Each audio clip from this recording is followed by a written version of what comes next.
She walked into a medical clinic for a simple blood test. She walked out pregnant with a millionaire's baby. No consent, no choice, just a catastrophic mistake that would either destroy her life or transform it forever. Grace Bennett never imagined that exhaustion would lead her to Clearwater Medical Center. She definitely never imagined waking up carrying the child of Dominic Hayes, a tech billionaire she'd never met. What happened in that examination room was a violation. What happened next was a war against his powerful family, against public opinion, against a system designed to protect the wealthy and crush the vulnerable. This is the story of how one woman fought back when the entire world tried to erase her. Stay with me, because this journey gets darker before the light breaks through. The fluorescent lights of Clearwater Medical Center flickered as Grace Bennett pushed through the heavy glass doors, exhaustion weighing down every step. At 27, she shouldn't feel this tired, but 3 months of surviving on coffee and determination while building her freelance photography business had finally caught up with her. The waiting room buzzed with the controlled chaos typical of a Friday afternoon. Mothers bounced fussy toddlers on their hips.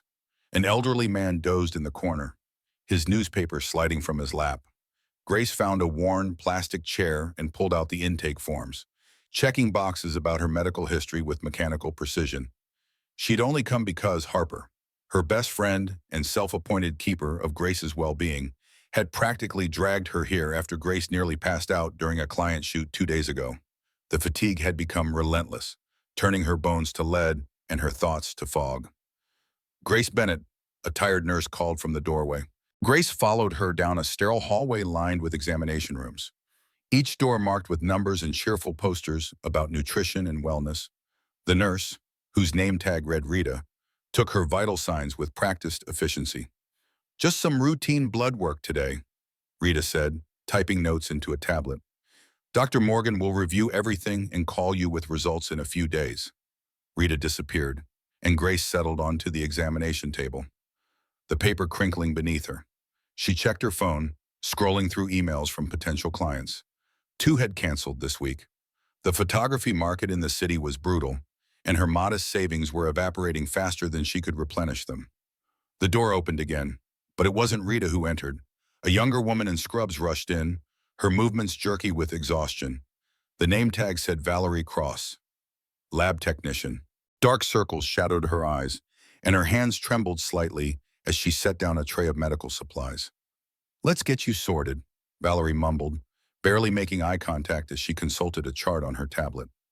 Something felt wrong immediately. This wasn't the simple blood draw Grace had expected. The equipment, the procedure Valerie was preparing, it looked more invasive, more complicated.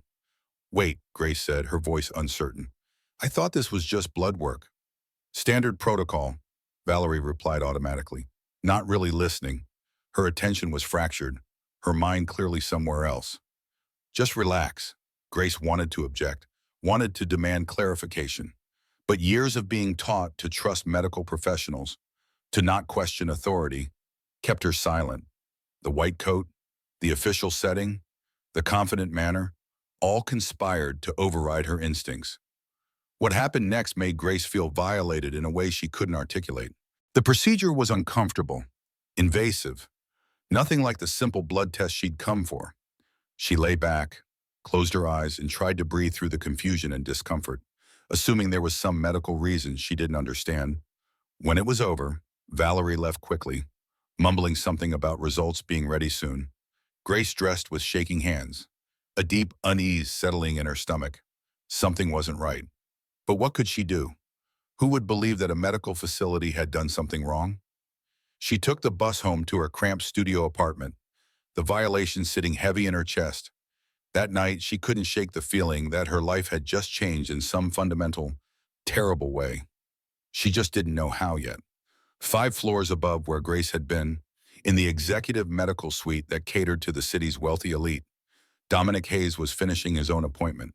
At 38, he had built Hayes Innovations from a small software startup into a multi-million-dollar empire. His face regularly appeared in business magazines, his name synonymous with cutting-edge technology and ruthless efficiency. "Everything's documented and properly stored," Dr. Patricia Morgan assured him, shaking his hand with professional warmth. "The samples will be preserved exactly as specified, Smart planning, Mr. Hayes. Dominic nodded, already mentally moving to his next meeting. He'd approached fertility preservation the same way he approached everything, as a calculated business decision. At his age, with his lifestyle of constant travel and 80-hour work weeks, banking genetic material was simply prudent planning. He had no time for relationships, no space in his life for family. But someday, maybe, when he'd conquered every mountain in the business world, he might want those options. He left through the private elevator, sliding into the back of his black sedan where his assistant had already prepared briefing documents for his afternoon meetings. Dominic never looked back at the medical center, never imagined that a catastrophic error was unfolding 5 floors below, an error that would shatter the carefully controlled world he'd built. 3 hours after Grace left, Valerie Cross finally took her break. Sitting in the staff room with cold coffee and a granola bar, she reviewed the day's procedures on her tablet, cross-referencing room numbers and patient files. The blood drained from her face as the truth materialized on the screen before her. She'd mixed up 2 completely different procedures for 2 completely different patients. Grace Bennett, who'd come in for routine blood work, had received an insemination procedure meant for a fertility patient. And the genetic material that should have been safely stored in cryopreservation for Dominic Hayes had been used in that unauthorized, non-consensual procedure. Valerie's hands shook so violently she nearly dropped the tablet. This wasn't just a mistake. This was a disaster that could destroy careers, trigger massive lawsuits, and shatter lives. She'd been awake for 28 hours straight, covering a double shift because 2 colleagues had called in sick. The facility was chronically understaffed. The computer system kept crashing, and she'd been running on fumes and adrenaline. But none of that would matter. She'd violated a patient's body without consent. She'd committed an act that, in the eyes of the law, could be considered assault. Her supervisor's office? Now, the words appeared on her screen, and Valerie knew her life as she'd known it was over. 3 weeks passed before Grace understood the magnitude of what had been done to her. The exhaustion didn't improve. If anything, it got worse. New symptoms emerged, morning nausea that made her skip breakfast, a strange sensitivity to smells that had her gagging at the coffee she usually loved, tenderness that changed how she slept. She was in the middle of editing photos for a wedding client when her phone rang. The number was unfamiliar, but something made her answer. Grace Bennett, a man's voice, professional and grave. Speaking, "This is Dr. Patricia Morton from Clearwater Medical Center. I need you to come in immediately. It's extremely urgent." Grace's stomach dropped. "What's wrong? Are my test results bad? Do I have cancer?" There was a pause, heavy with something Grace couldn't identify. "Please just come in as soon as possible. Today, if you can, I'd rather discuss this in person." The bus ride to the medical center felt surreal, like moving through a nightmare. Grace's mind raced through possibilities. Leukemia, brain tumor, some terrible disease that would explain the fatigue. She was only 27. This couldn't be happening. Dr. Morgan met her personally this time, her professional demeanor cracking at the edges. She led Grace to a private office far from the crowded waiting areas. A man in an expensive suit sat in the corner, a leather briefcase balanced on his knees. Lawyer. Grace's instincts screamed, "This is very, very bad." "Miss Bennett," Dr. Morgan began, her voice carefully controlled. "I need to tell you something that will be very difficult to hear. There was an error during your visit last month, a serious, inexcusable error." Grace's heart pounded so hard she could feel it in her throat. "What kind of error?" "You were given a medical procedure you did not consent to, an insemination procedure."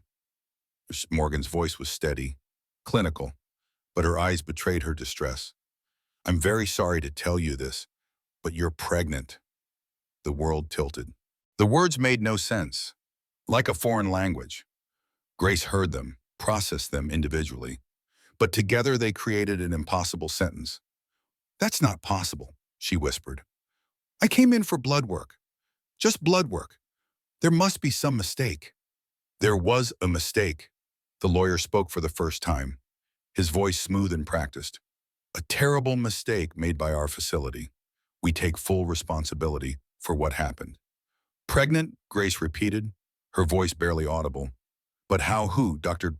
Morgan exchanged glances with the lawyer, some silent communication passing between them. The biological father is Dominic Hayes. Grace had heard that name.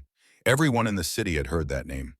The tech millionaire, the man whose face appeared on magazine covers, whose company employed thousands, who lived in a world so far removed from her cramped studio apartment that they might as well exist on different planets. "You're telling me," Grace said slowly, each word measured and precise because if she spoke too fast, she might start screaming, "that you made me pregnant with a stranger's baby without my permission, without my consent, you violated my body. We are prepared to take full legal responsibility," the lawyer began, pulling documents from his briefcase. "We're offering a comprehensive settlement package that includes—" But Grace wasn't listening anymore. She stood up on legs that didn't feel like her own. The room spun, and for a moment she thought she might vomit right there on the expensive carpet. Pregnant with a millionaire's child because someone had been careless with her body, her life, her future. She walked out of that office in a daze, made it to the street before the tears came, hot and furious, streaming down her face as the impossible truth crashed over her in waves. People passed by, glancing at the crying woman on the sidewalk before hurrying on with their own lives, oblivious to the fact that hers had just been irrevocably destroyed. Her phone buzzed, a text from an unknown number. "This is Dominic Hayes. I just learned what happened. Don't talk to anyone, especially not the media. I'm sending my lawyer to you tonight. We need to discuss this privately." Grace stared at the message, her whole body trembling. Everything she had planned, everything she had worked for, every dream she had carefully built, was now tangled up with a man she'd never met and a child she had never chosen to conceive. She called Harper, barely able to form coherent sentences. "Something happened. Something terrible. Can I come over?" "I'm already on my way to get you," Harper said, because best friends always knew when the world was ending. "Where are you?" Grace gave her location and sank onto a bench, one hand unconsciously moving to her still flat stomach. Inside her, cells were dividing, a life was forming, all without her consent, without her choice. The violation felt suffocating, absolute. When Harper's beat-up Honda pulled up to the curb, Grace climbed in and finally let herself fall apart completely, sobbing into her friend's shoulder as the magnitude of what had been done to her became real. "Tell me everything," Harper said, her voice fierce with protective anger. "And then we're going to figure out how to make them pay for this." But Grace already knew that no amount of money, no legal settlement, could undo what had been done. Her body had been used without permission. Her future had been rewritten by someone else's negligence. And somehow, impossibly, she had to figure out what came next. That night, lying on Harper's couch with a blanket pulled up to her chin, Grace finally opened the text from Dominic Hayes again. Before she could overthink it, she typed a response. "Where and when?" The reply came within seconds. "My office. Tomorrow at 2. I'll send a car." Grace almost laughed at the presumption. Of course he would send a car. Of course he would set the time and place. This was a man accustomed to controlling every variable in his life. But this time, the variable was a human being, a woman whose entire existence had been derailed by a mistake that connected her to him in the most intimate, invasive way possible. And Grace had absolutely no idea what she was going to say to him. The black sedan that arrived at Harper's apartment building the next day looked like it cost more than Grace's entire year of income. The driver, professional and silent, opened the door without judgment or curiosity. Grace had dressed carefully in her best outfit, a navy dress and simple flats, wanting to feel armored for whatever came next. The drive took them through the city's financial district, past gleaming skyscrapers that seemed to pierce the clouds. They pulled into an underground garage beneath a building with Hayes Innovations etched in steel letters across its facade. A private elevator required a keycard. The driver handed her off to an assistant, a polished woman who smiled warmly but revealed nothing. "Mr. Hayes is expecting you." The elevator rose so smoothly, Grace barely felt the motion. When the doors opened, she stepped into an office that took her breath away. Floor-to-ceiling windows overlooked the entire city. Modern art hung on walls painted in muted grays. Everything was glass and steel and minimalist perfection. And there, Owen, standing by the window with his back to her, was Dominic Hayes. He turned when he heard her enter. Grace's first thought was that photographs didn't do him justice. He was tall, well over 6 feet, with dark hair touched with gray at the temples. His suit probably cost more than 3 months of her rent. But it was his eyes that caught her, dark brown and intense, studying her with an expression she couldn't quite read. "Grace Bennett," he said, his voice deep and measured. "Thank you for coming." Did I have a choice? The words came out sharper than she'd intended, but Grace didn't apologize. This man was part of what had been done to her, even if unintentionally. Something flickered across his face. Respect, maybe. "Yes, you always have a choice. Please sit." They settled into chairs facing each other across a coffee table that probably cost more than her car. An uncomfortable silence stretched between them. Dominic spoke first. "I've spent the last 24 hours trying to figure out what to say to you. There are no words adequate for this situation." "No," Grace agreed, her hands clasped tightly in her lap. "There aren't. The clinic's negligence is inexcusable. They will face consequences." His jaw tightened. "But that doesn't help us right now." "But us," Grace repeated. "There is no us. There's a massive mistake that happened to involve both of us." "A mistake that resulted in a child," Dominic said quietly. "My child. Our child. Biologically speaking." The words hit Grace like a physical blow. Our child. She'd been trying not to think of it in those terms, trying to maintain distance from the reality growing inside her. "I don't know you, so," she said. "You're a complete stranger. And now I'm carrying your baby because someone was careless with our lives. And do you understand how violated I feel? How angry? I know." His voice softened in a way that surprised her. "Grace, I won't pretend to understand what you're going through. I can't. But I need you to know something." He paused, seeming to struggle with words in a way that didn't fit his powerful executive image. "I never thought I'd be a father. My life doesn't have room for relationships, for family. But when they told me what happened, after the initial shock wore off, I felt something I haven't felt in years." "What?" Grace asked despite herself. "Hope," he said simply. "Possibility. The chance to be part of something that matters more than quarterly earnings or market share. I know how that sounds.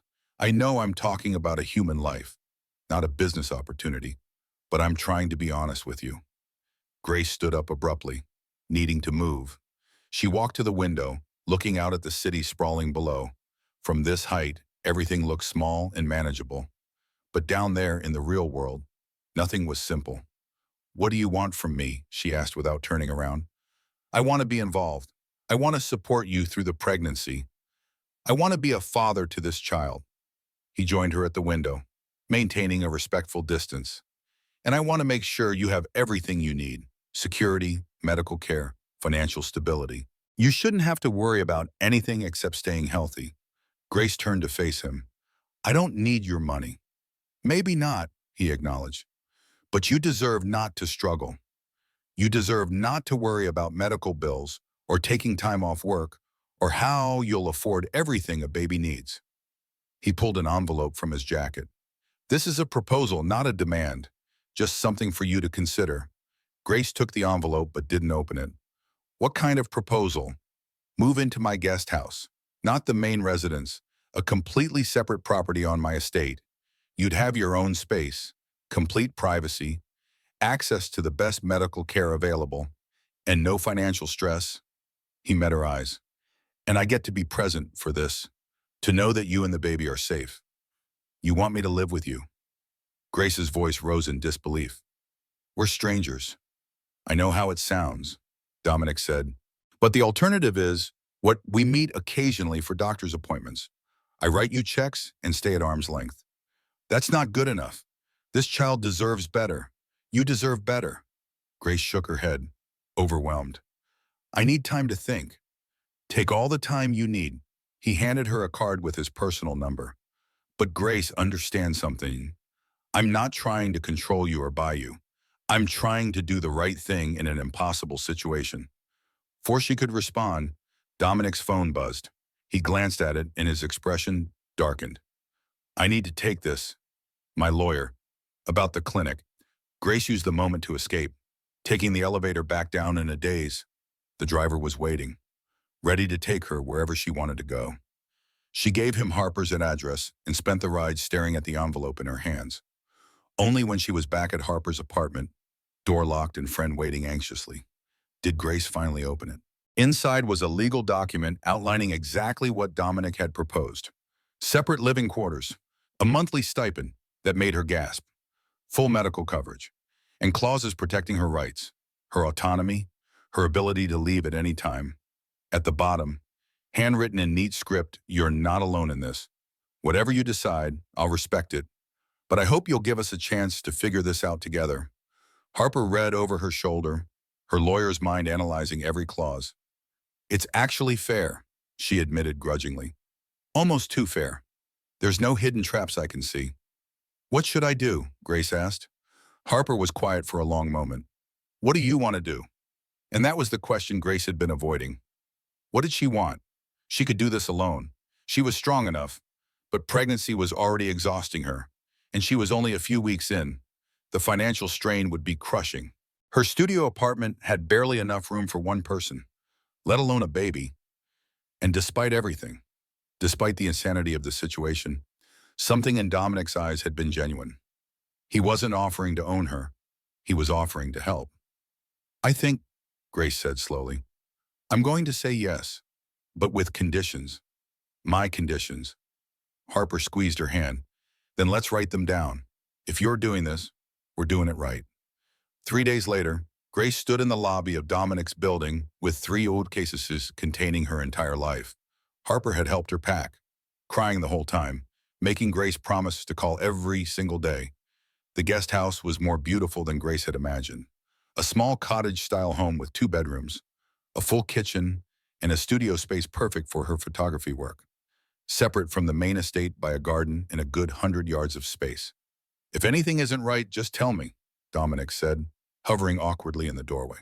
"I want you to feel comfortable here." "It's beautiful," Grace admitted, "just very different from what I'm used to." Over the following days, they established a careful routine. Dominic was respectful of boundaries, giving Grace space while making himself available if she needed anything. They shared breakfast sometimes, conversations tentative and careful as they learned to navigate this strange new reality. But Grace couldn't shake the feeling that she'd traded one kind of vulnerability for another. She was safe here. Yes, comfortable. But she was also in Dominic's world now, playing by his rules, even if he wasn't enforcing them. And in the back of her mind, a small voice kept whispering, "What happens when his world decides you don't belong?" 2 weeks into her stay at the guest house, Grace began to believe that maybe, just maybe, things might work out. The morning sickness had eased slightly, and she'd set up her photography equipment in the studio space, slowly rebuilding her client list. Dominic proved to be surprisingly considerate. He texted before stopping by, always asked if she needed anything, and maintained a respectful distance that made Grace feel less like a charity case and more like an actual person with agency. Their first prenatal appointment together changed the dynamic between them. Dominic drove them in his more modest car, a luxury sedan rather than the flashy sports car Grace had seen in his garage. In the doctor's office, they sat side by side in the waiting room, both pretending to read magazines while stealing glances at each other. When the ultrasound technician finally called them back, the tension was palpable. Grace lay on the examination table, her shirt pulled up to expose her still flat stomach.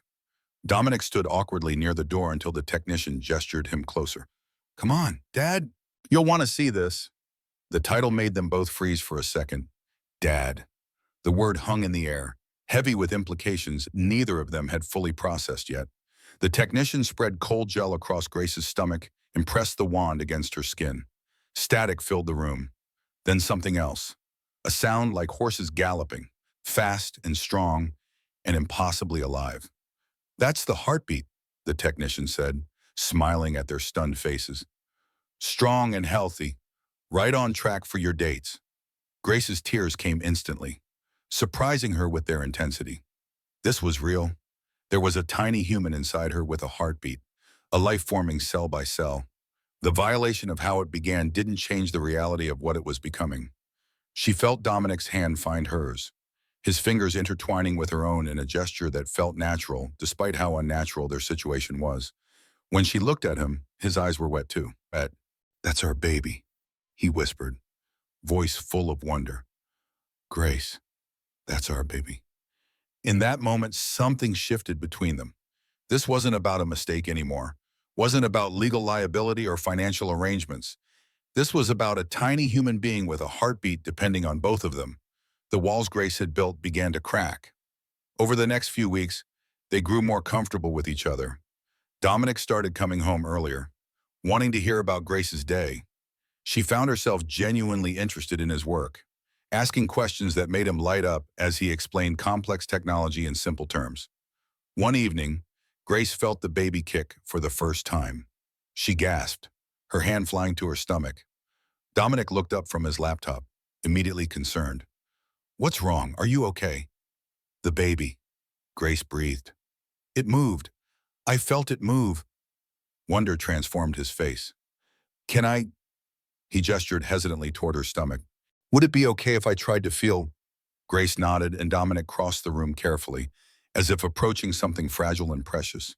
He knelt beside her chair and placed his hand gently where hers had been. They waited in silence, barely breathing. Then it happened again, a small flutter against his palm, the baby announcing its presence to its father for the first time. Dominic's face crumbled with emotion so pure it took Grace's breath away. This powerful man who commanded boardrooms and built empires was undone by the tiny movement of an unborn child. "Hello in there," he murmured, his voice thick. "I'm your dad, and I can't wait to meet you." Grace felt something crack open in her chest. She'd been so focused on the impossibility of their situation that she hadn't allowed herself to see what was happening. Dominic wasn't playing a role or fulfilling an obligation. He was genuinely, completely invested in this child, in their child. "Thank you," she said softly. He looked up, his hand still resting on her stomach. "For what?" "For caring so much. For being here." "How could I not?" His voice was rough with emotion. "This is the most important thing I've ever been part of." That night, after Dominic left, Grace allowed herself to imagine a future where this actually worked, where they co-parented successfully, where the child growing inside her had two parents who loved them, even if those parents weren't together romantically. It wasn't the fairy tale she'd once imagined for herself, but it could be good. It could be enough. She fell asleep thinking about nursery colors and baby names, feeling safer than she had since the nightmare began. She had no idea that safety was an illusion, and the real nightmare was just beginning. The next morning, Grace woke to 17 missed calls and 43 text messages. Her phone was vibrating continuously with notifications. Confused and still groggy, she opened the first message from Harper. "Grace, whatever you do, don't look at social media. Call me immediately." But it was too late. Grace's hands were already opening Twitter, and what she saw there made her stomach drop.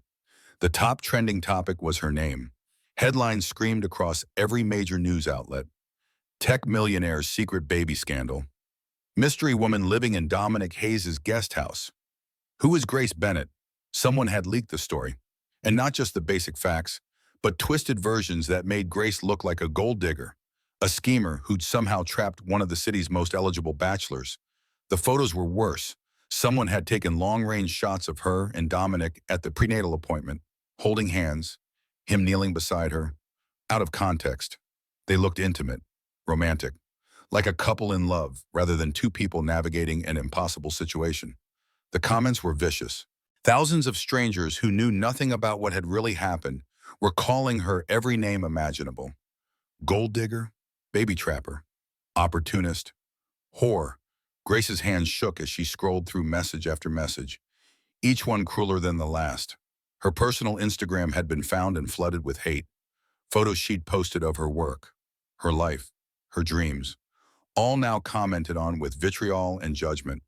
Her phone rang. Dominic. "Grace, I just saw. I'm so sorry. I'm trying to find out who leaked this." "They think I did this on purpose," Grace said, her voice hollow. "They think I trapped you. We'll fix this.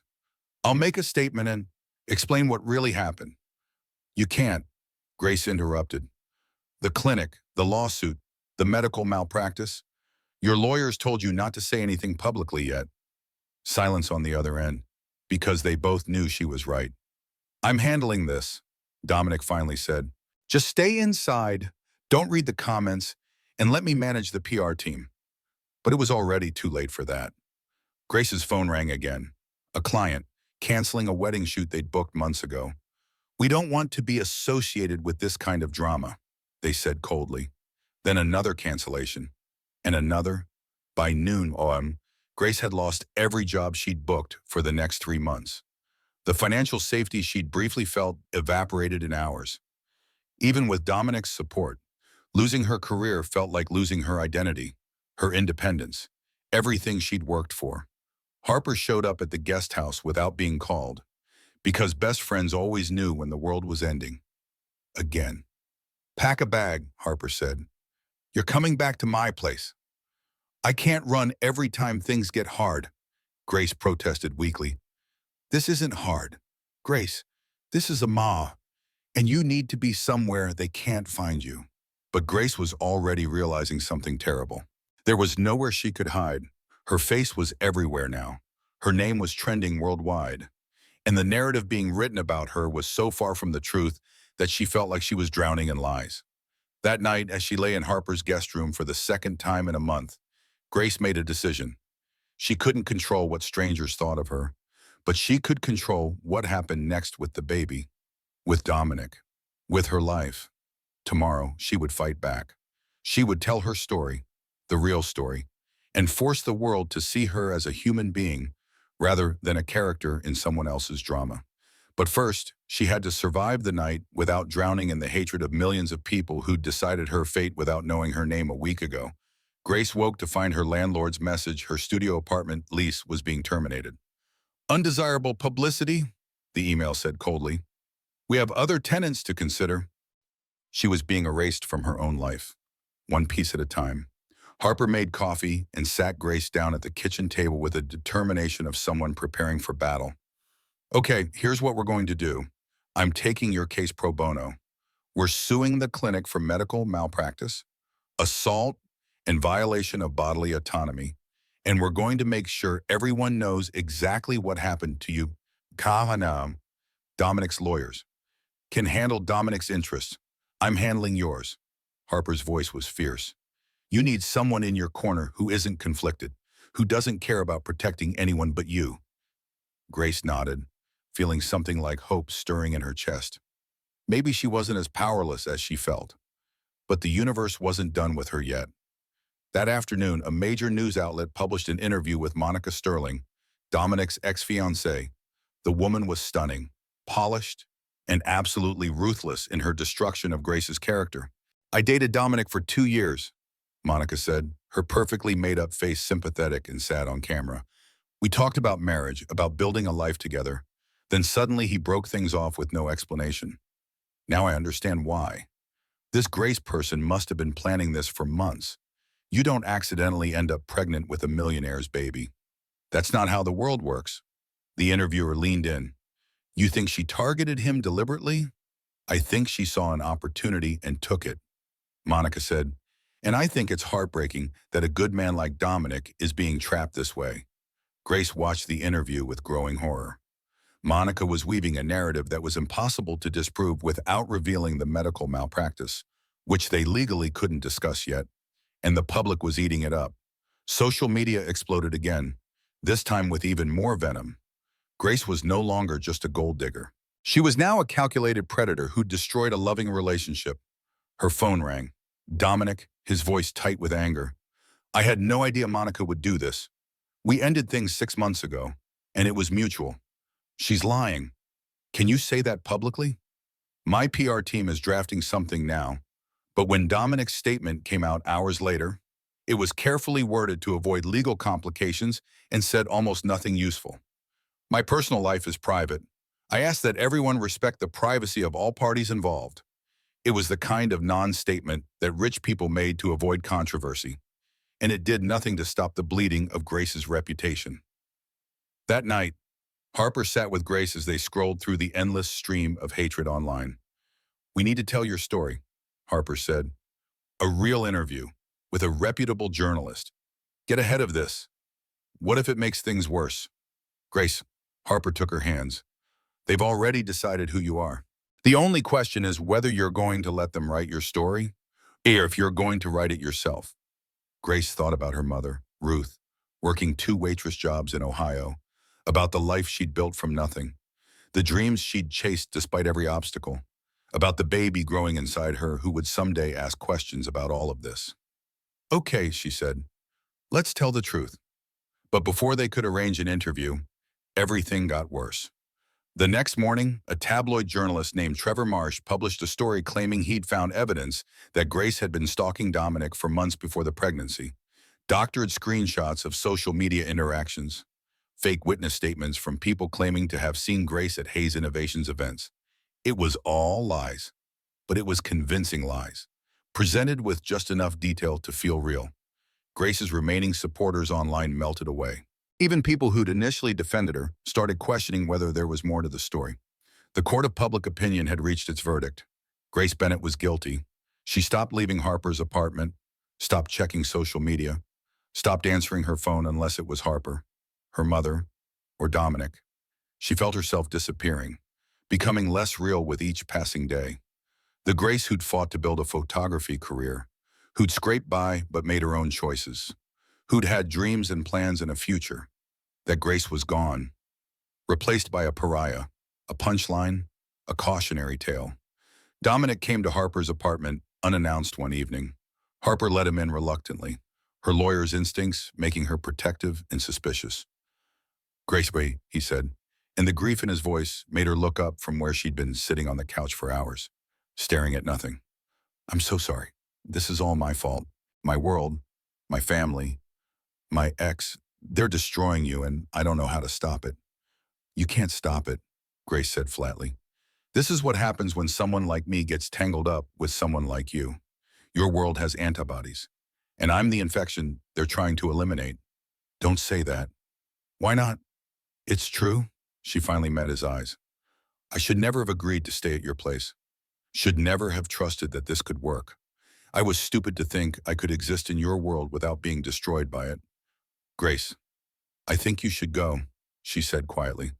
Your PR team is right. The best thing for both of us is distance. We'll figure out co-parenting through lawyers, but I can't do this anymore. I can't be the villain in your story. Dominic looked like she'd struck him. You're not the villain. You're the victim. We both are. Then why does it feel like I'm the only one being punished? He had no answer for that, because they both knew it was true. Dominic would weather this scandal and move on, his empire intact. But Grace's life was in ruins, and no amount of money or legal settlements would rebuild what had been taken from her. After he left, Harper wrapped Grace in a blanket and held her while she cried. We're going to win this, Harper promised. In court, we're going to win. And when we do, everyone will know the truth. But Grace was beginning to understand that legal victory and actual justice were very different things. She could win every lawsuit, get every settlement, prove everything that had been done to her, and she would still be the woman the internet had decided to hate. The baby kicked then, a small reminder of why none of this was really about Grace at all. There was a child coming, an innocent life that would grow up with all of this in their past. Grace put her hand on her stomach and made a promise to the baby she hadn't chosen but was learning to love. I'll protect you, she whispered. Whatever it takes, I'll make sure you never feel like you were a mistake. Even if Grace herself was starting to feel like her entire existence had become one, Grace spent 3 days refusing to see Dominic. He called, texted, sent messages through Harper. Each time she sent the same response, please respect my boundaries. But on the 4th day, he showed up at Harper's apartment at 7 in the morning, looking like he hadn't slept in days. Harper opened the door with her lawyer face on. She doesn't want to see you. I know, but I need 5 minutes, please. His voice cracked on the last word. Just 5 minutes. Something in his desperation made Harper step aside. She pointed to the living room. I'll be in the kitchen, within earshot. Grace was sitting on the couch in sweatpants and one of Harper's old college sweatshirts, her hair pulled into a messy bun. She looked up when Dominic entered, and the exhaustion in her eyes matched his own. I didn't authorize any of it, he said before she could speak. The PR attacks, the statements to the press, the strategy to paint you as the aggressor. That was my father. Grace blinked. Your father, Leonard Hayes, He's been on the board of Hayes Innovations since I founded it. He has his own PR team, his own lawyers, his own ideas about how to manage this situation. Dominic's voice was bitter. I found out yesterday that he's been orchestrating everything behind my back. The leaks, the narrative, all of it. He thinks he's protecting the company. Why are you telling me this? Because you deserve to know that I'm not your enemy. My father is, and I'm done letting him control anything in my life. Dominic sat down carefully on the opposite end of the couch, maintaining distance. I told him this morning that if he doesn't back off completely, I'm removing him from the board. Can you do that? I own 51% of the company. I can do whatever I want. He looked at her directly. Grace, I know I failed you. I let my world hurt you because I was too much of a coward to stand up to my father, to fight for you publicly the way you deserved. But I'm done being that person. Grace wanted to believe him. God, she wanted to believe him. But trust was a luxury she couldn't afford anymore. What do you want from me, Dominic?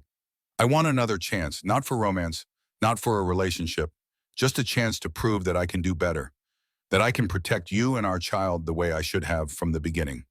How? He pulled out his phone and showed her a statement, already drafted and ready to post. Grace read it, her eyes widening with each paragraph. It was the truth. All of it. The medical malpractice, the non-consensual procedure, the violation of Grace's body and autonomy. It named the clinic, condemned their negligence, and made it crystal clear that Grace was a victim, not a villain. Your lawyers will never let you post this, Grace said. I don't care what they say. I care about what's right. His voice was steady.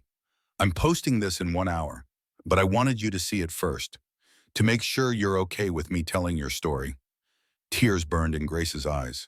This was what she'd needed from the beginning. Someone with power and privilege, using it to amplify her voice rather than silence it. There's more, Dominic said. I'm offering you something, not as charity, not as obligation, as a genuine attempt to make things right. He handed her another document. Grace read through it, hardly believing what she was seeing. You want me to move back to the guest house, she said slowly, but this time with a legal contract that protects me, employment as your official photographer for Hayes Innovations, with a real salary and benefits, full autonomy over my living space and schedule, and you're funding a legal defense fund for other victims of medical malpractice. I can't undo what happened to you, Tito, Dominic said, but I can use my resources to make sure it doesn't happen to anyone else. And I can make sure you have the stability and security you need to bring our child into the world without fear. Why? Grace whispered. Why do you care so much? Dominic was quiet for a long moment. My father was never present when I was growing up. He built an empire but lost his family in the process. I swore I'd never be like him. But here I am, 38 years old, with more money than I could spend in 10 lifetimes and nothing that actually matters. He looked at her with raw honesty. You and this baby, you're my chance to be different, to build something real. And I'll be damned if I let my father or anyone else take that away. Harper appeared in the doorway, arms crossed. Grace, can I talk to you privately? Grace followed her into the kitchen. Harper kept her voice low. That contract is actually solid. I'd want to add a few clauses, but the bones are good. He's giving you real power here. Real protections. You think I should take it? I think you need to decide what you want. Not what's safe, not what's easy. What do you actually want? Grace thought about the baby growing inside her, about the life she wanted to give this child, about the man sitting in the living room who'd finally shown up the way she needed him to. I want to stop running, Grace said. I want to fight back. And I want my child to have a father who's present, who cares, even if their parents aren't together. Harper squeezed her shoulder. Then let's negotiate that contract properly. And let's make sure Dominic Hayes knows that if he fails you again, he'll have me to answer to.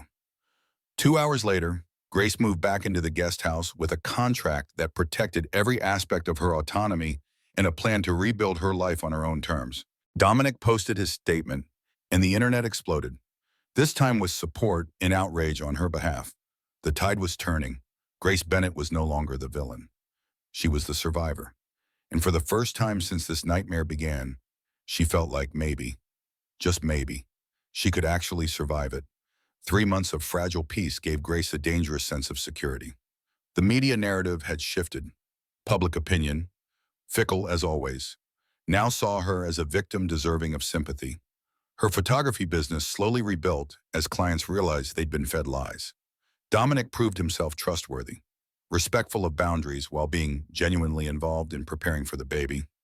They'd settled into a comfortable routine, shared meals a few times a week, joint prenatal appointments, long conversations about everything from parenting philosophies to favorite books. Grace wouldn't call it friendship exactly, but it was something.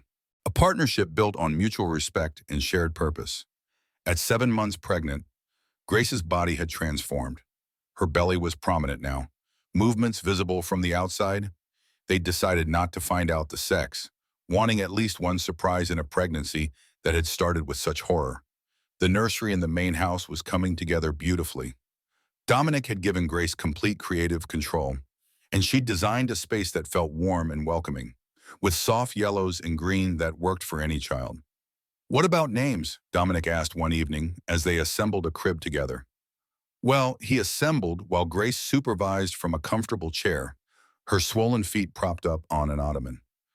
"I like Lily," Grace said. "If it's a girl, Lily Rose, maybe Rose for my mom. Lily Rose Hayes Bennett." Dominic tested the sound. "I like it. And if it's a boy, haven't decided yet on what about you. Any family names you want to use?" Dominic's expression darkened. "Nothing from my father's side, but my grandmother was Sophia. She was the only person in my family who ever made me feel like I mattered more than the family name." "Sophia for a middle name then," Grace suggested. "Lily Sophia Hayes Bennett." They smiled at each other, a moment of genuine connection that felt earned rather than forced. Grace allowed herself to think that they'd actually survive the worst of it, that the rest would be manageable. She had no idea that Dominic's father had been plotting something devastating for months. The summons arrived on a Tuesday morning. A process server showed up at the guest house, politely handed Grace a legal document, and left before she could fully process what had happened. She read the papers with growing horror. Leonard Hayes, representing himself and his son Dominic Hayes, was filing an emergency motion with family court. The claims were breathtaking in their cruelty. They alleged that Grace had refused paternity testing, that she was financially unstable and potentially unfit as a mother, that she had a history of mental instability, supported by completely fabricated medical records, that the child's welfare was at risk. The motion requested immediate court-ordered paternity testing, psychological evaluation of Grace, and temporary custody arrangements that would give Dominic primary custody after birth, with Grace having supervised visitation only. Grace's hands shook so violently she dropped the papers. This couldn't be happening. Dominic wouldn't do this to her. They had an agreement. They were building trust. She called him immediately. "Did you know about this?" "Know about what?" He sounded genuinely confused. "The court filing. Your father is trying to take my baby." Silence. "Then what court filing, Grace? I don't know what you're talking about." "Check your email. Check your phone, Diao, because according to these papers, you're a petitioner alongside your father." She heard typing, then Dominic's sharp intake of breath. "Jesus Christ, Grace, I didn't authorize this. I didn't even know he was planning it." "Your name is on the documents. Because he forged my signature. He has access to all my legal documents through the company." "Grace, I swear to you, I had no idea." Grace wanted to believe him, but trust, once shattered, was nearly impossible to rebuild. "Your father or not, this is your world. Your family and your money and power being used against me. I'll fix this. I'm calling my lawyers right now."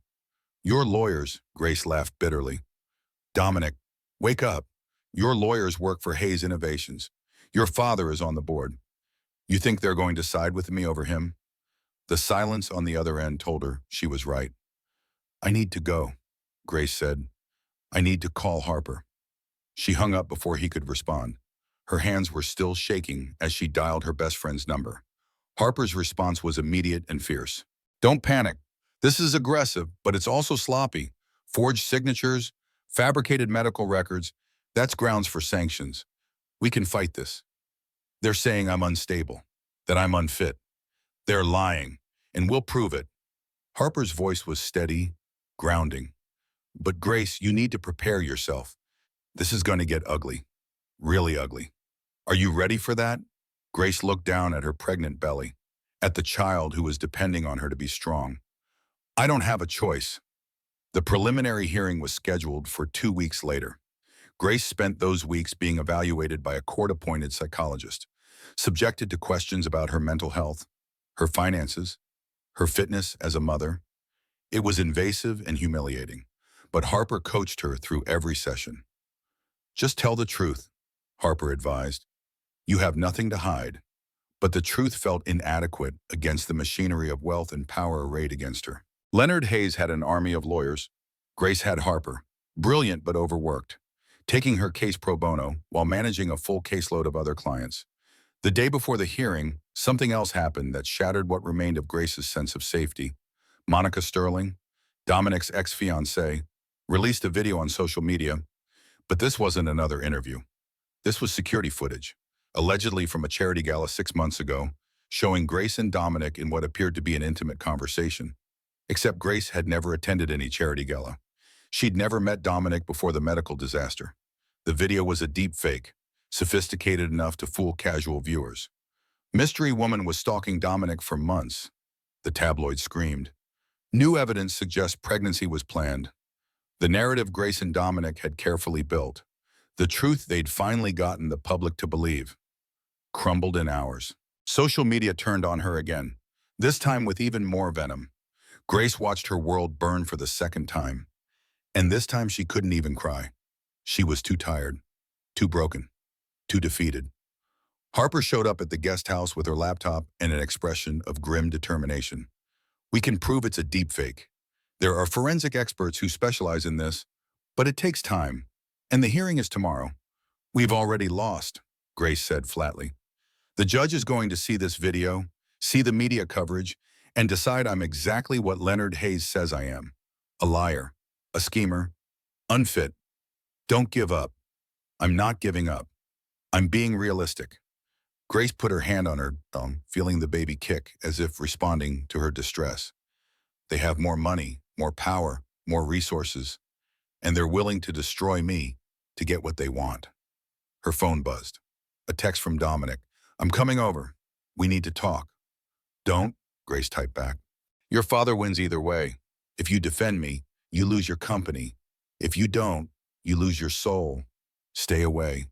She blocked his number before he could respond. That night, Grace lay in bed in the guest house, staring at the ceiling, feeling the baby move inside her. Tomorrow, she would walk into a courtroom and fight for her child against people with unlimited resources and no conscience.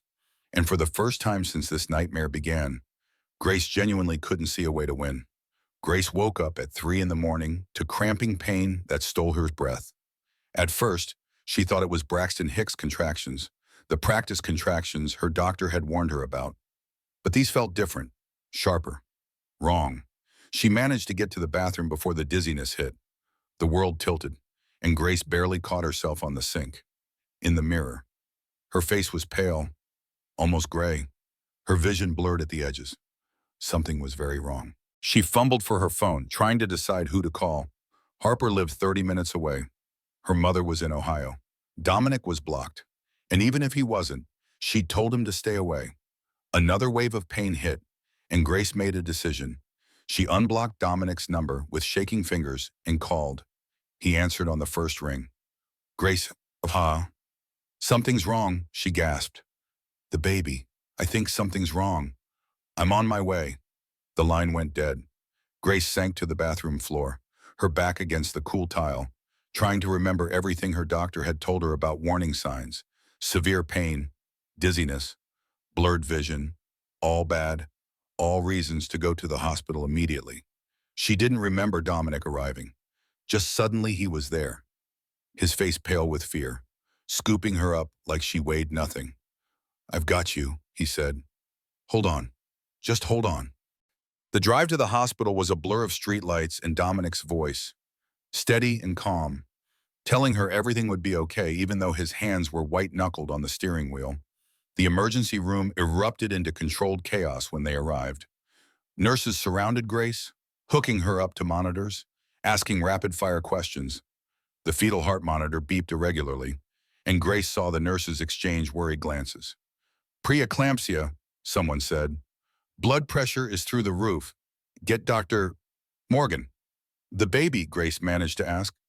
We're monitoring, a kind-faced nurse said, but her eyes betrayed her concern. Dr. Patricia Morgan arrived within 20 minutes, still in casual clothes, clearly called from home. She examined Grace quickly, her professional demeanor cracking slightly when she saw the monitor readings. Grace, listen to me carefully. Dr. Morgan said, you have severe preeclampsia complicated by placental abruption. Your blood pressure is dangerously high, and the placenta is separating from the uterine wall. We need to deliver this baby now, or we're going to lose both of you. The words took a moment to penetrate. It's too early. I'm only 32 weeks. The baby has a much better chance outside than in right now. We have an excellent NICU team ready, but we need to move fast. Grace looked at Dominic, who'd been standing silently by the door. His face was stricken, helpless in the way powerful people look when their money and influence can't solve the problem in front of them. Call my mom, Grace said. Please tell her what's happening. I will. I promise. He moved to her side, taking her hand carefully. You're going to be fine. Both of you. You don't know that. Yes, I do. Because you're the strongest person I've ever met. And that baby has your genes. You're both fighters. They prepped her for an emergency C-section with frightening speed. Dominic was given scrubs and allowed into the operating room, though he had to stay by Grace's head, behind the curtain that blocked their view of the surgery. The anesthesia made Grace feel disconnected from her body. She could hear the doctors talking in calm, professional tones that didn't match the urgency of their movements. She could see Dominic's face above the surgical mask, his eyes locked on hers. Talk to me, Grace said, needing to focus on something other than the medical team working below the curtain. Tell me something. What do you want to hear? Anything. Tell me about your grandmother, Sophia. Dominic's voice softened. She raised me. Really. My parents were always working, always focused on the company. But Grandma Sophia, she made time. She taught me to cook, to play chess, to care about things that mattered more than money. His eyes crinkled, smiling behind the mask. She would have loved you. Would have been so proud that her great-grandchild had a mother like you. A mother who's a mess. A mother who's brave, who fights for what's right even when the whole world is against her. His voice cracked.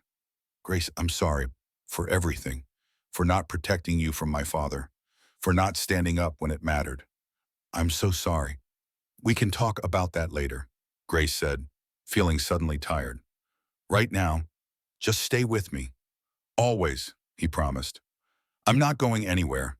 Then Grace heard it, a cry, thin and high-pitched but absolutely, gloriously alive. It's a girl, Dr. Morgan announced. Small but fighting, exactly what we hoped for. Tears streamed down Grace's face as they briefly held the baby up for her to see, tiny and red and perfect. Her daughter, Lily Sophia Hayes Bennett, arriving 7 weeks early and already proving herself a survivor. They whisked the baby away to the NICU immediately. Dominic was torn, clearly wanting to follow but not wanting to leave Grace. Go, Grace said. Stay with her. Don't let her be alone. You'll be alone. I'm used to it. She's not. Grace managed a weak smile. Go be her dad. Dominic squeezed her hand once more, then followed the medical team taking Lily to the NICU. Grace was wheeled to recovery, exhausted and scared but alive. They'd both survived. The rest, somehow, they would figure out. But first, she needed to sleep. Grace woke in a hospital room to find her mother sitting beside the bed, holding her hand. Ruth Bennett looked older than Grace remembered. Worry lines etched deep around her eyes. Mommy, Grace croaked, her throat dry. Baby girl, Ruth's voice broke. You scared me half to death. How long? 6 hours since the surgery. You've been sleeping?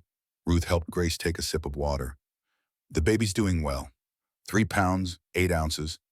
Breathing on her own. The doctors say she's a fighter. But where's Dominic? In the NICU. He hasn't left her side. Ruth's expression was complicated. Grace, we need to talk about what's been happening. Harper filled me in on everything. The court case, the attacks, all of it. Mom, I'm too tired.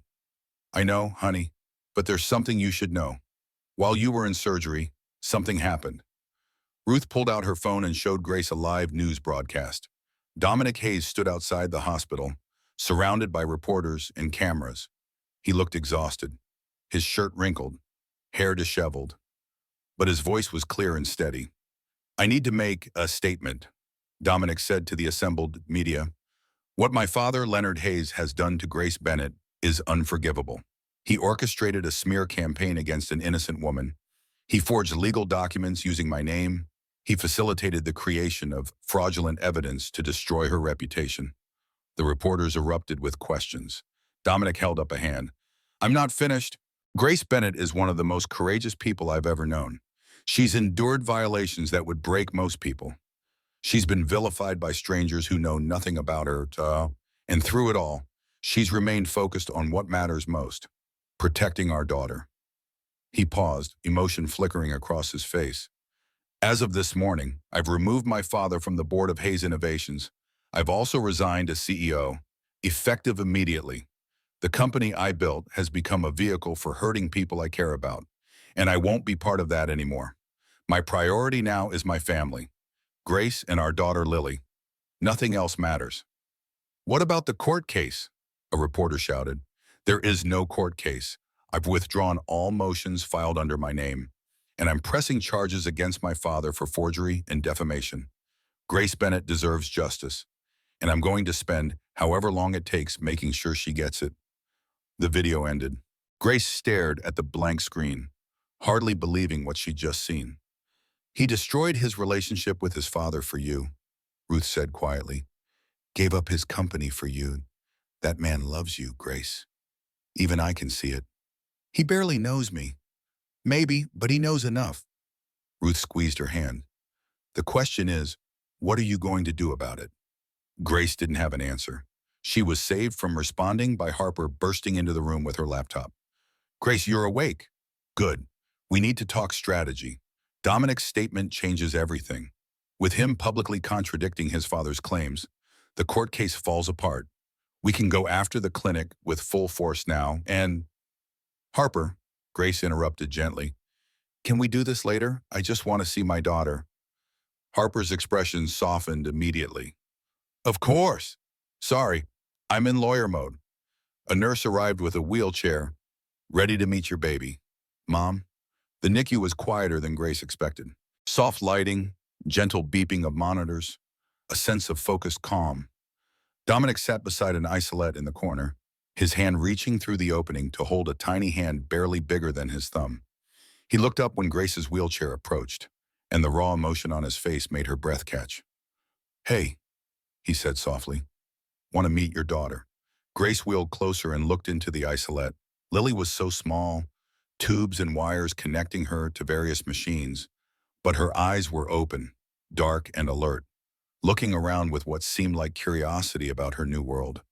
She's beautiful, Grace whispered. She looks like you, Dominic said. Same nose, same determination in her eyes. I saw your statement. I meant every word. He didn't look away from Lily. I should have done it weeks ago, should have stood up to my father from the beginning, but I was a coward, and you paid the price for my weakness. You gave up your company. I gave up a job. That's all it ever was. This, he gestured to Lily, then to Grace. This is what matters. Family, real connection. The things my grandmother tried to teach me that I was too arrogant to understand. Grace reached through the isolette's opening, her hand meeting Dominic's over their daughter's tiny body. Where do we go from here? Wherever you want. I'm not asking you to forgive me. I'm not asking for a relationship or a second chance at anything. I just want to be present for Lily, to be the father she deserves, and to support you however you'll let me. What if I said I wanted to try? The words surprised Grace even as she said them. Not jumping into anything, but actually trying to build something real. As partners, as co-parents, maybe eventually as more. Would you want that? Dominic's eyes met hers over their daughter's isolette. I'd want nothing more, but only if it's what you truly want. Not what you think you should want or what makes things easier. I'm terrified, Grace admitted, of trusting you again, of your world, of all of it. Good. Fear means you're smart. A small smile touched his lips. We can be terrified together, and we can figure it out one day at a time. Lily chose that moment to wrap her tiny fingers around both their hands, her grip surprisingly strong. Grace and Dominic looked at their daughter, then at each other, and something unspoken passed between them. This was real. Messy and complicated and born from trauma, but real nonetheless. They had a long road ahead, rebuilding trust, healing wounds, learning to be parents to a premature baby with a mountain of challenges ahead. But for the first time since the nightmare began, Grace felt something other than fear or anger or despair.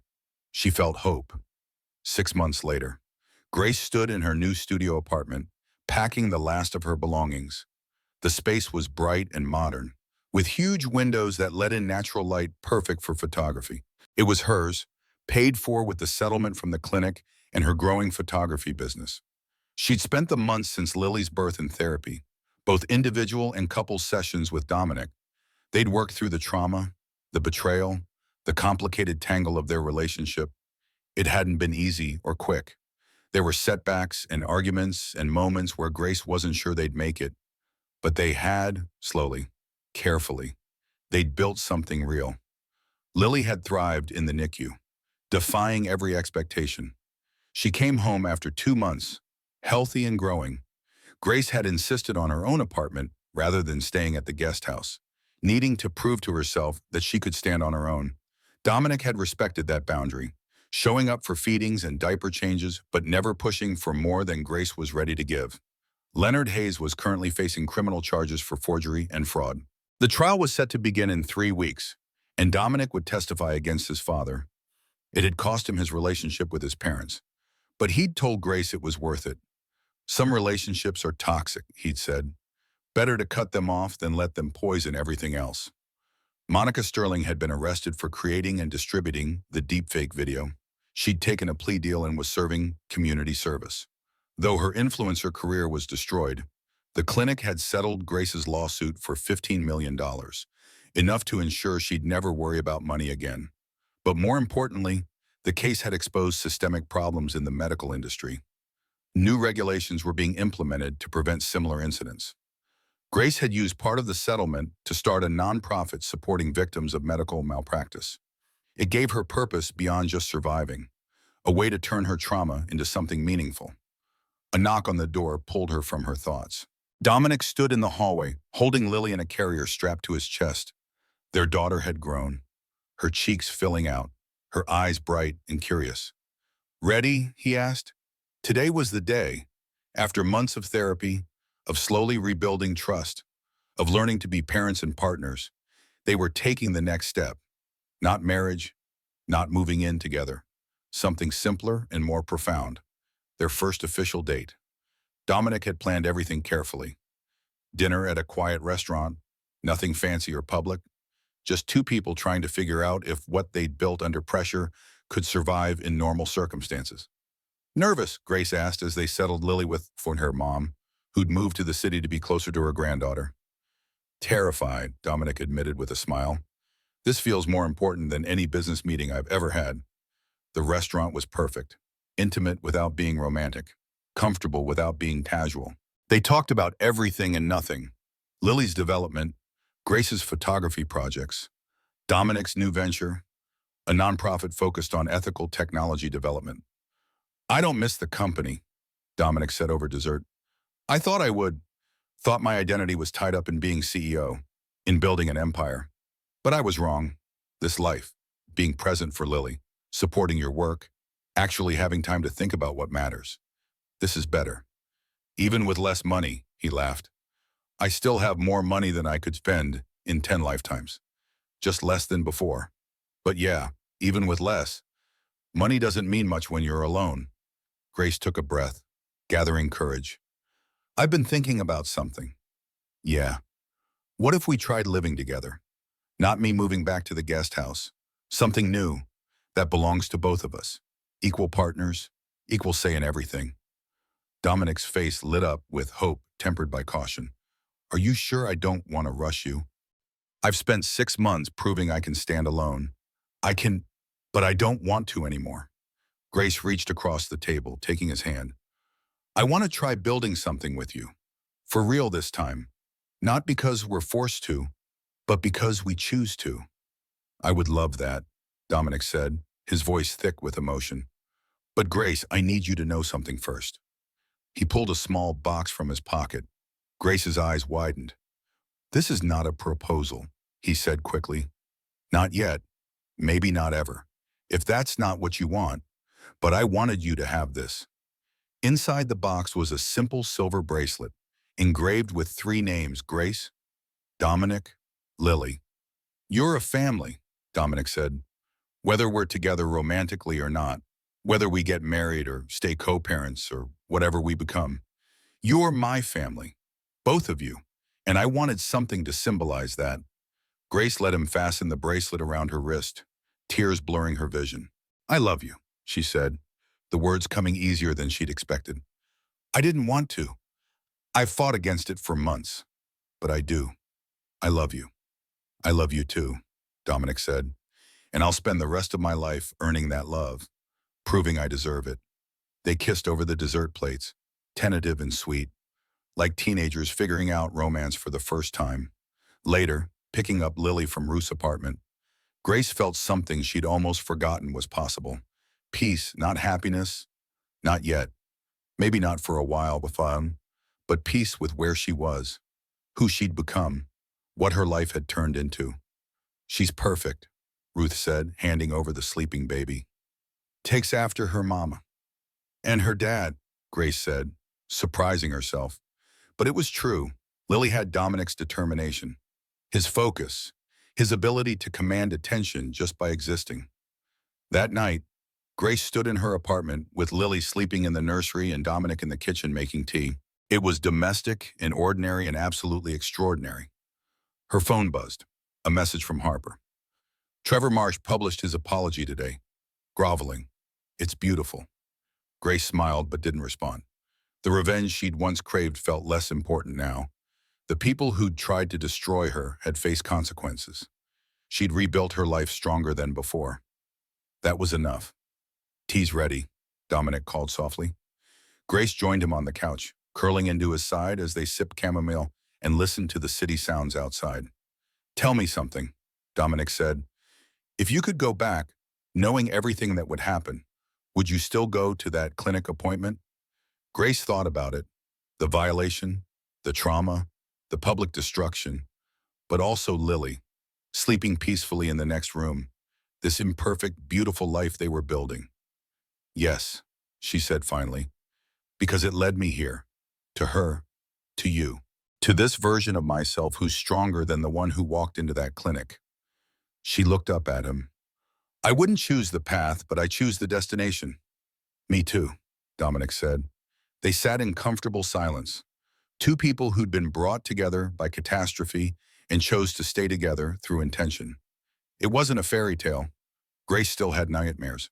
Dominic still struggled with guilt. They both went to therapy. They fought sometimes, had to work hard at communication, at trust, at everything, but they were trying. And that, Grace had learned, was what love actually looked like. Not perfection or destiny or fate, just 2 imperfect people choosing each other.